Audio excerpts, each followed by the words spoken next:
I just got home from a walk. I kind of look like this.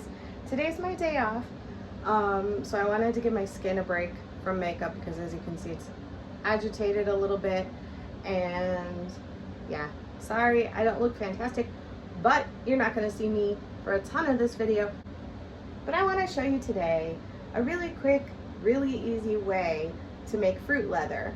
I have a huge thing of frozen fruit that I purchased from Costco for smoothies, and then something happened to my individual blender cups, so I stopped making my smoothies as often because I just didn't want to with the blender, no.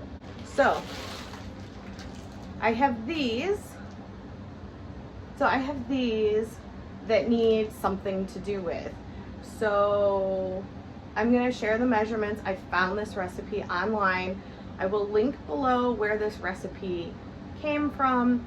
And these weren't super sweet to begin with. They weren't like the best mangoes I've ever had, to be honest, so I may add a little agave to it. We'll see how the recipe does. But anyway, let's get started. I've got my whole light set up here. I hope it turns out good. Let's go. Right here we've got our parchment paper and our pan that we're going to cook this on a very low heat.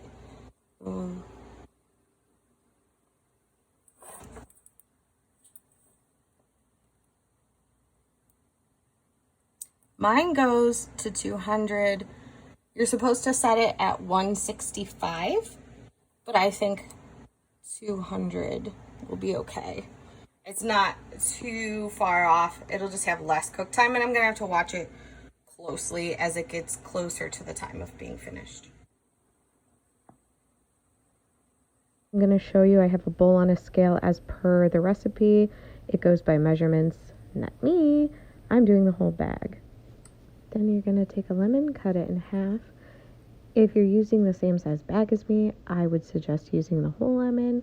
Otherwise, only half a lemon is required unless you like it super sour. Then you're going to take your fruit, and once you add your lemon, you're going to puree it to a super fine consistency where it almost looks like a sherbet.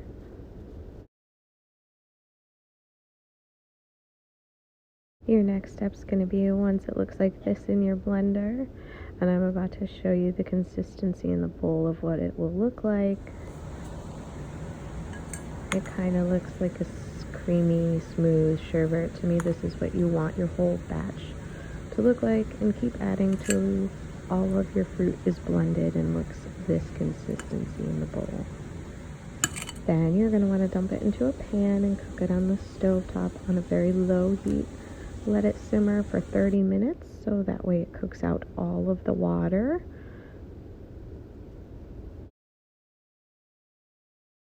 Then comes the tricky part. You lay it out on your pan all nice and smooth and even. Pop it in the stove. If you have as much as I do, I would say let it cook for 10 hours. If you have a normal size bag of grocery store frozen fruit, I would say check it after 5. And just see. You want it to be sticky, like a sticky note, kind of, to the parchment paper. You don't want it gooey because then it's not done. So then I'm going to take it and cut it with a pizza cutter. That was kind of the easy way.